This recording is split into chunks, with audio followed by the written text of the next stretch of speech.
बहुत पुराने वक्त की बात है। अरब के एक बहुत बड़े और खुशहाल मुल्क में एक बादशाह हुकूमत करता था। बादशाह के पास दौलत, शोहरत, फौज और ताकत की कोई कमी नहीं थी, मगर इन सब चीज़ों के बावजूद उसका दिल बेचैन रहता था।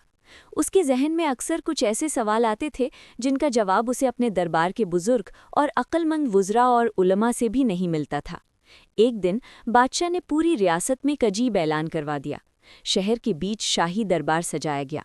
हजारों लोग जमा थे।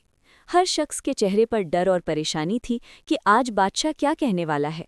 बादशाह अपने तख्त से खड़ा हुआ और बोला, ऐ मेरे मुल्क के लोगों, मेरे सीने में 3 सवाल दफन हैं जो मुझे रात को सोने नहीं देते।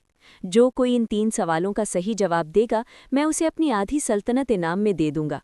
मगर उसने एक सख्त शर्त भी रख दी। अगर जवाब गलत हुआ तो उसी वक्त जल्लाद उसका सर कलम कर देगा। दरबार में सन्नाटा छा गया। 3 सवाल ये थे। पहला, दुनिया की सबसे कीमती चीज़ क्या है जो खरीदी नहीं जा सकती? दूसरा, वो क्या है जो इंसान से ज़्यादा ताकतवर है लेकिन इंसान उसे काबू कर सकता है? तीसरा, दुनिया का सबसे बड़ा सच और सबसे बड़ा झूठ क्या है? सब खामोश रहे। तब एक गरीब और यतीम नौजवान आगे बढ़ा। उसने कहा कि वो जवाब देने को तैयार है, मगर उसे 40 दिन की मोहलत चाहिए। बादशाह ने उसे एक तेज़ रफ्तार अरबी घोड़ा दिया और मोहलत दे दी। नौजवान सफ़र पर निकल पड़ा। बहुत दिनों तक भटकता रहा। आखिर एक सुनसान रेगिस्तान में उसे एक बुजुर्ग दरवेश मिला जो एक कुत्ते के साथ एक ही बर्तन में खाना खा रहा था।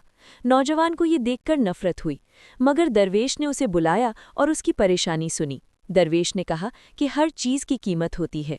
पहला जवाब दिया, दुनिया की सबसे कीमती चीज़ वक्त है। गुजरा हुआ वक्त कभी वापस नहीं आता। दूसरा जवाब दिया, इंसान का नफ्स सबसे ज़्यादा ताकतवर है, लेकिन जो अपने नफ्स पर काबू कर ले वो असल जीतने वाला होता है। तीसरे जवाब की कीमत थी अपना गुरूर तोड़ना। दरवेश ने उसे कुत्ते का जूठा दूध पीने को कहा। नौजवान का गुरूर टूट गया, मगर उसने अपनी जान बचाने के लिए वो दूध पी लिया। तब दरवेश ने तीसरा जवाब दिया, दुनिया का सबसे बड़ा सच मौत है और सबसे बड़ा झूठ जिंदगी है, क्योंकि इंसान इसे हमेशा का समझता है जबकि ये फ़ानी है। नौजवान वापस दरबार गया और तीनों जवाब दे दिए। बादशाह बहुत खुश हुआ और आधी सल्तनत देने लगा, मगर नौजवान ने मना कर दिया। उसने कहा कि उसे दौलत नहीं, सुकून चाहिए। उसने कहा कि उसका हिस्सा गरीबों में तकसीम कर दिया जाए।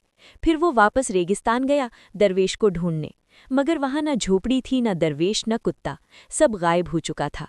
लोग कहते हैं कि उस दिन के बाद वो नौजवान दुनिया छोड़कर सच की तलाश में भटकता रहा।